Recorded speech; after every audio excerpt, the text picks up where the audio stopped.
السلام علیکم دوستو۔ ہرو کے روحانی پیشوا پیر پگاڑا ہفتم سید مردان شاہ کی سیاست کیسی تھی؟ انہوں نے کرکٹ کے میدانوں سے سیاست تک کا سفر کیسے طے کیا؟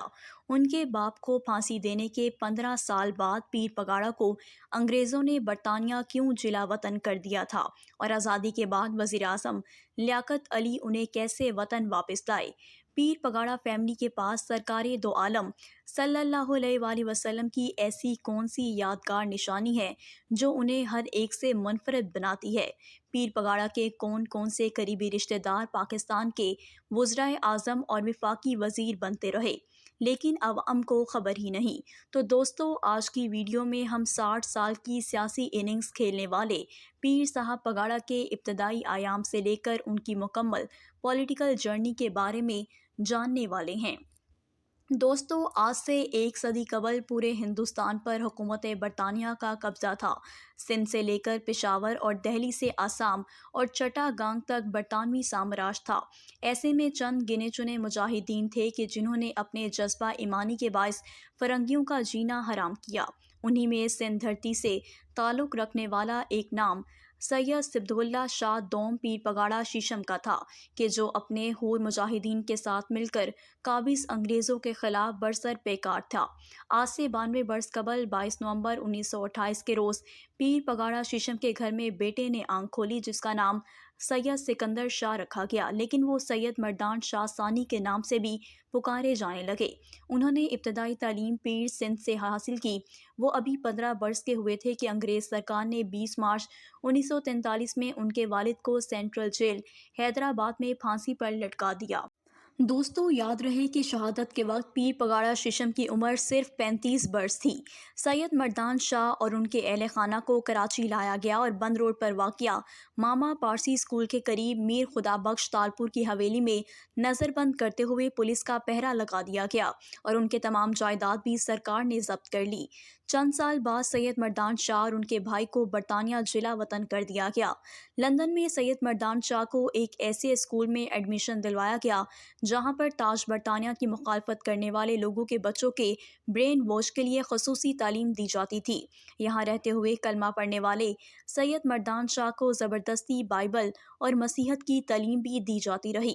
پھر جب پاکستان بن گیا تو مولانا شبیر احمد عثمانی سمیت کئی رہنماؤں نے وزیر اعظم لیاقت علی خان کی توجہ اس جانب مبذول کروائی کہ وہ شہید پیر پگاڑا شیشم کے بچوں کی رہائی کے لیے حکومت برطانیہ سے رابطہ کرے۔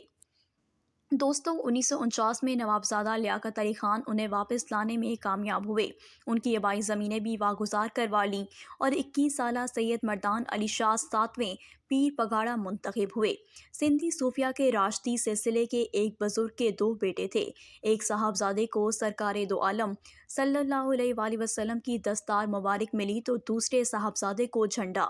دستار کو سندھی میں پگھاڑ کہتے ہیں، لہٰذا اسی نسبت سے ایک بھائی پیر پگاڑو یا پیر پگاڑا کہلایا جانے لگا جبکہ دوسرا بھائی پیر جھنڈا۔ سید مردان شاہ پیر صاحب پگاڑا نے حسب روایت سیاست کرنا شروع کی۔ انہوں نے قائد ملت نوابزادہ لیاقت علی خان کی شہادت کو بھی دیکھا اور بعد میں آنے والے وزراء اعظم کے ساتھ بھی رابطے میں رہے۔ کہا جاتا ہے کہ پیر پگاڑا ہی کی سفارش پر صدر اسکندر مرزا نے ذوالفقار علی بھٹو کو اپنی کابینٹ میں منسٹر لگایا تھا۔ دوستوں، 1998 میں جمہوری حکومت کا تختہ الٹنے کے بعد چیف مارشل ایوب خان نے اقتدار سنبھالا تو انہیں چیلنج کرنے والوں میں پیر پگاڑا بھی شامل تھے۔ جنوری 1965 میں صدارتی انتخابات میں وہ بانی پاکستان کی ہمشیرہ محترمہ فاطمہ جناح کے کمپینیر تھے، لیکن دھاندلی کی وجہ سے فاطمہ جناح کو اس الیکشن میں شکست سے دوچار ہونا پڑا۔ بعد ازاں محترمہ فاطمہ جناح نے مسلم لیگ فنکشنل کے نام سے سیاسی جماعت بنائی اور پیر صاحب پگاڑا کو اس کا سربراہ بنا دیا۔ مسلم لیگ فنکشنل ہی پیر پگاڑا کی پہچان بنی اور وہ مرتے دم تک اس پارٹی کے ہیڈ رہے۔ یہاں میں آپ کو بتاتی چلوں کہ ایوب خان کو صدر پاکستان بنے ابھی چند مہینے ہی گزرے تھے کہ ستمبر 1965 میں انڈیا نے پاکستان پر حملہ کر دیا۔ 65 کی اس پاک بھارت جنگ میں پیر پگاڑا بھی میدان میں اترے۔ ان کے لاکھوں مریدین اور حر مجاہدین نے پاک دھرتی کا دفاع کیا۔ اس جنگ کے اختتام پر حر جماعت اور پیر پگاڑا کی خدمات کو خراج تحسین پیش کرتے ہوئے انہیں ہلال پاکستان کے اعزاز سے نوازا گیا۔ اسی طرح 1971 میں بھی حر فورس پاک فوج کے ساتھ مل کر سرحدوں کی حفاظت کرتی رہی۔ سقوط ڈھاکہ کے بعد ذوالفقار علی بھٹو نے پاکستان میں اقتدار سنبھالا تو انہیں پیر پگاڑا کی اپوزیشن کا سامنا کرنا پڑا۔ 1977 کے جنرل الیکشن میں جب پیر صاحب نے لڑنے کا اعلان کیا تو اس موقع پر بھٹو نے تضحیک امیز لہجے میں کہا کہ جو بھی میرے مقابلے کے لیے سامنے آئے گا وہ سندھی کا بچہ نہیں ہو سکتا۔ یاد رہے کہ بھٹو صاحب کو پہلی بار وزیر بنوانے والے یہی پیر پگاڑا تھے۔ انہوں نے اپنی زندگی میں صرف ایک بار الیکشن لڑا۔ 1988 کے عام انتخابات میں وہ خیرپور کے پہلے حلقے سے امیدوار تھے، جہاں ان کا مقابلہ پیپلز پارٹی کے سید پرویز علی شاہ جیلانی سے ہوا۔ پرویز جیلانی کے 88,151 ووٹوں کے بدلے میں پیر پگاڑا کے بیلٹ باکس میں 34,363 ووٹ پڑے اور یوں وہ شکست کھا گئے اور اسلام آباد کی پارلیمان تک نہ پہنچ سکے۔ بعد ازاں انہوں نے کبھی الیکشن کانٹیسٹ نہیں کیا، تاہم وہ سیاست میں فعال رہے۔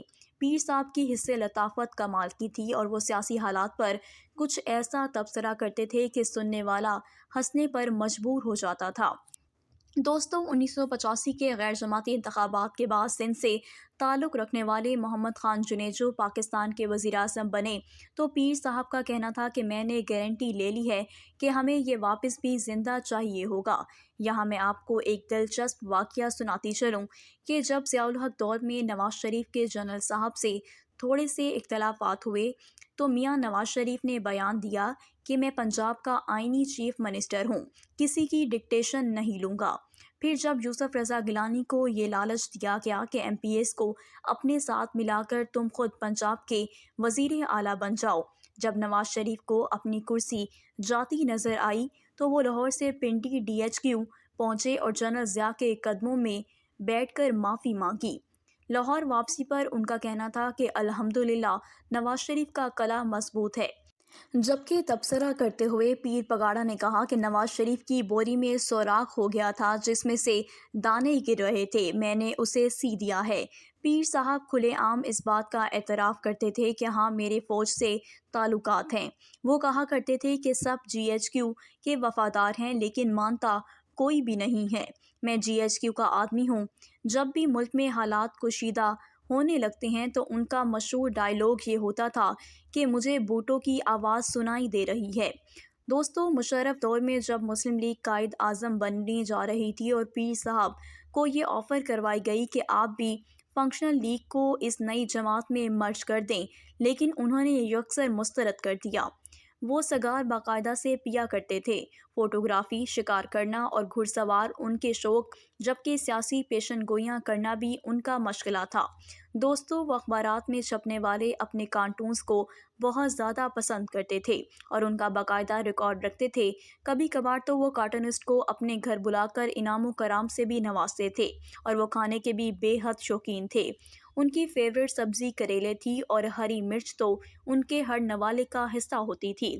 زندگی کے آخری ایام میں انہوں نے میکاؤ طوطا بھی پال رکھا تھا جس سے وہ ایک نجومی کا روپ لگتے تھے۔ وہ اپنی عمر کے آخری حصے میں شدید علیل تھے اور علاج کے غرض سے انگلینڈ میں تھے کہ 10 جنوری 2012 کے روز ان کا انتقال ہو گیا۔ ان کے جسد خاکی کو پاکستان لایا گیا اور آبائی علاقے میں سپرد خاک کر دیا گیا۔ دوستو، پیر پگاڑا کی نجی زندگی کو ڈسکس کریں تو انہوں نے 2 شادیاں کی اور ان کے 4 بیٹے تھے۔ پیر پگاڑا سید مردان شاہ یوسف رضا گیلانی کے سگے خالو تھے، یعنی کہ سید یوسف رضا گیلانی کی والدہ اور موجودہ پیر پگاڑا پیر صبغت اللہ راشدی کی والدہ سگی بہنیں ہیں۔ پیر صبغت اللہ راشدی کی بہن اس وقت آصف علی زرداری کے دست راست اور سندھ اسمبلی کے اسپیکر آغا سراج درانی کی اہلیہ ہیں، جبکہ رحیم یار خان سے تعلق رکھنے والے سابق گورنر پنجاب مخدوم سید احمد محمود پیر پگاڑا سید مردان شاہ کے سگے بھانجے ہیں۔ مخدوم سید احمد محمود کے والد مخدوم زادہ سید حسن محمود جو کہ پیر پگاڑا کے بہنوئی تھے، وہ ریاست بہاولپور کے وزیر اعلیٰ رہے۔ یہاں دلچسپ بات یہ ہے کہ سینئر رہنما جہانگیر ترین کی بیوی پیر پگاڑا کی سگی بھانجی ہے۔ دوستوں امید کرتی ہوں کہ میری آج کی انفارمیٹیو ویڈیو آپ کو پسند آئی ہوگی۔ اگر آپ ایسی ہی ویڈیوز دیکھنا چاہتے ہیں تو میرے چینل کو سبسکرائب کر دیں اور بیل آئیکن کو بھی پریس کر دیں تاکہ ہر نئی آنے والی ویڈیو آپ تک پہنچ سکے۔